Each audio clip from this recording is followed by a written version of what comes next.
చెప్పండి సార్.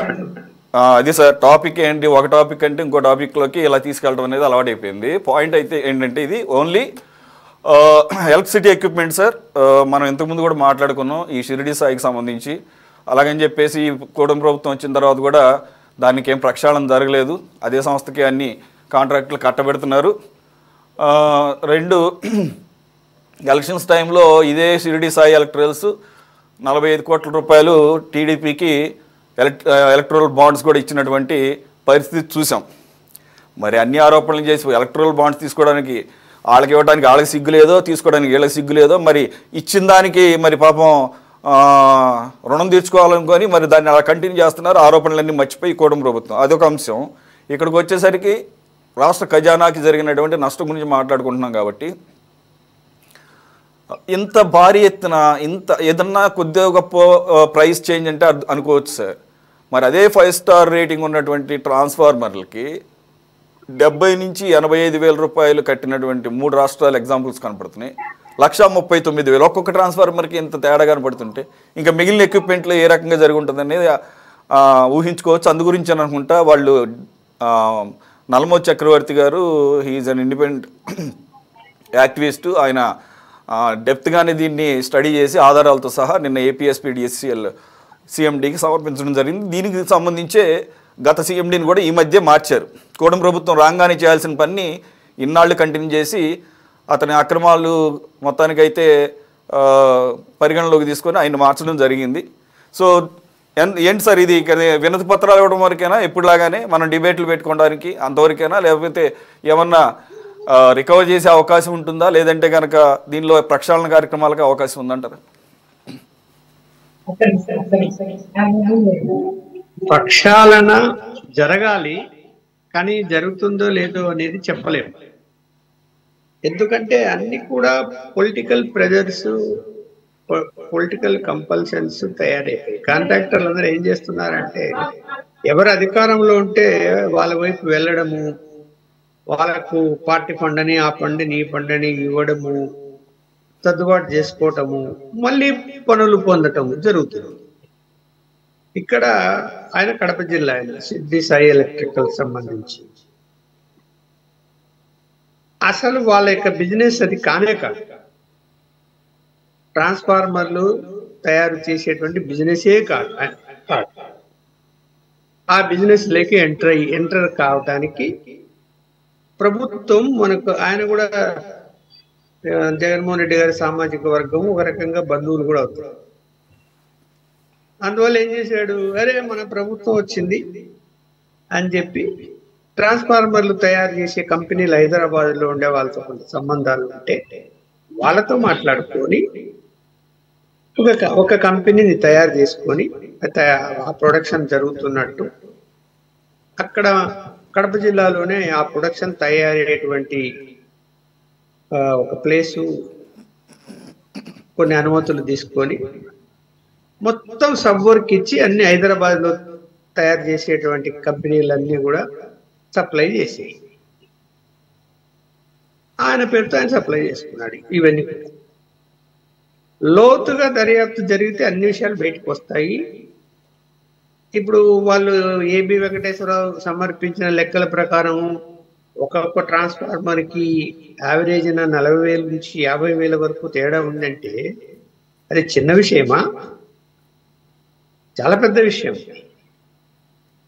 అందువలన వాళ్ళు క్యాల్కులేట్ చేసుకొని, అంటే ఆ షిరిడి సాయి ఎలక్ట్రికల్ ఆర్డర్ ఇచ్చిన తర్వాత ఎన్ని సప్లై చేశారు అనేది క్యాల్కులేట్ చేసుకొని వాళ్ళు 40,000 కోట్ల వరకు అవినీతి జరిగింది అని వాళ్ళు ఆరోపణ చేస్తూ సబ్మిట్ చేశారు ఫిర్యాదు. ఇది ఖచ్చితంగా విచారణ జరపాలి. మీకు ఆ కాంట్రాక్టర్ తో ఈ ప్రస్తుత కూటమి ప్రభుత్వానికి ఆ కాంట్రాక్టర్ సర్దుబాటు చేసుకొని ఉండొచ్చు, ఆ కాంట్రాక్టర్ మళ్ళీ ఏమైనా వర్క్లు కూడా ఇచ్చి ఉండొచ్చు, ఇంకా ఇవ్వాలనుకోవచ్చు. కానీ ఒక ఫిర్యాదు బాధ్యత గల మళ్ళా పోలీస్ అధికారి ఒక ఫిర్యాదు ఇచ్చాడు. ఖచ్చితంగా దాని మీద ప్రైమరీ రిపోర్ట్ అనేది తెప్పించుకోవాలి. ముఖ్యమంత్రి గారు పరిశీలన చెయ్యాలి. విజిలెన్స్ వింగ్ కు అప్పగించుతారా, సిఐడికి అప్పగిస్తారా అనేది చూడాలి. ఖచ్చితంగా అయితే ఈ విచారణ జరగాలి. మీరు అన్నట్టు మళ్ళీ ఆ రిప్రజెంటేషన్ తీసుకున్నారు, అది ఇక్కడి నుంచి అక్కడికి పోయింది, అక్కడి నుంచి ఇక్కడికి పోయింది, మేమైతే గవర్నమెంట్ పంపించాము అని చెప్పి రేపు తన సిపిడిసిల అధికారులు ఆ మాట చెప్తారు, మేము పంపించాము అక్కడి నుంచి ఏం రాలే అంటుంటే కాలం గడిచిపోతుంది. మళ్ళీ ఏదైతే ఎంతవరకు అవినీతి జరిగి సంపాదించుకోగలిగినారో అప్పట్లో, ఇప్పుడు కూడా మళ్ళీ అదే అవినీతి కంటిన్యూ అయ్యే అవకాశం కూడా ఉంటుంది. ఇక్కడ షిరిడి సాయి ఎలక్ట్రికల్ ఆయనకు ఎవరు ఒత్తాస పలికారు? ప్రభుత్వ పెద్దలు ప్రభుత్వ పెద్దలకు ఏ సహాయము చేయకుండానే ఆయనకు ఒత్తాస పలుకుతారా? అంటే ఆ యొక్క ఎక్స్ట్రా అమౌంట్స్ ఏవైతే ఉన్నాయో అవి ఆయన బెనిఫిట్ పొంది ఉంటాడు. ఆయన ఎవరు అవకాశాలు కల్పించారో రాజకీయ నాయకులు అంటే వైఎస్ఆర్సీపీ నాయకులు, వాళ్ళందరికీ కూడా ఎవరెవరికి ఎంత వాటాలు వెళ్ళాయో అంత వాటాలు వెళ్ళి ఉంటాయని నేనైతే భావిస్తాను. ఏమి సందేహించాల్సిన అవసరం లేదు. నాకు కొన్ని విషయాలు కూడా తెలుసు, కాబట్టి మన దగ్గర ఆధారాలు ఉండవు కాబట్టి ఇంక నేను చెప్పదలుచుకోలేదు. అనవసర విషయాలన్నీ ఎందుకు మాట్లాడడం, మళ్ళీ రాజకీయ పరంగా మాట్లాడుతున్నారు అంటారు.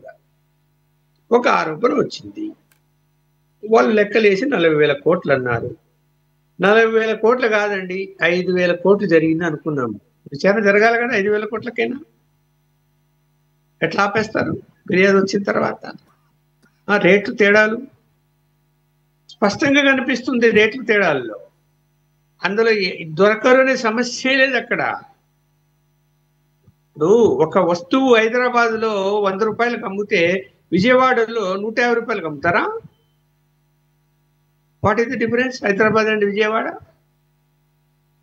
ఒకవేళ ట్రాన్స్పోర్ట్ ఛార్జెస్ పెట్టుకుంటే 10 రూపాయలు పెరగచ్చు, 50 రూపాయలు పెరగచ్చు, అంతేనా? అంత తేడా ఉంటుందా ఎక్కడన్నా? అసలు ఆయన ఎలిజిబిలిటీ లేదు కాంట్రాక్టర్ గా. ఆయనకు అంత ప్రొడక్షన్ ఎంత సప్లై చేశాడో అన్ని తయారు చేసేటువంటి పరికరాలు కూడా ఆయన దగ్గర లేవు. అంటే అంత మిషనరీ లేదు ఆయన దగ్గర.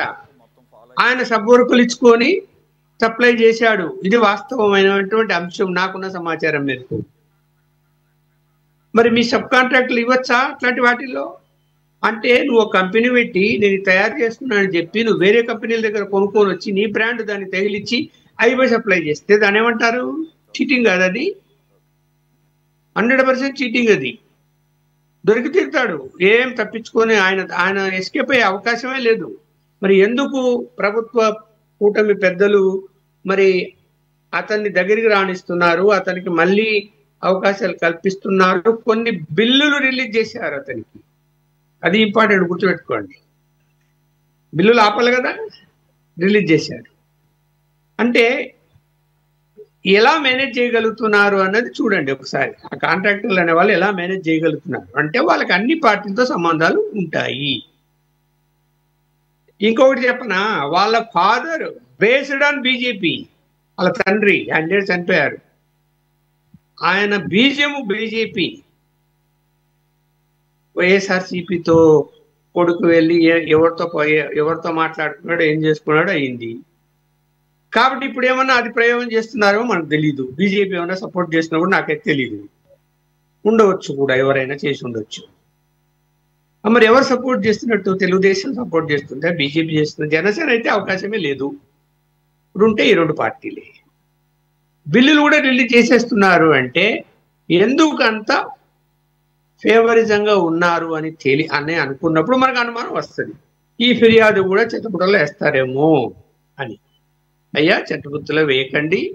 40,000 ఒకవేళ ఏబి వెంకటేశ్వరరావుకు పరిజ్ఞానం లేక సరైన సమాచారం లేక 40,000 రాశాడేమో అని అనుకుందాము.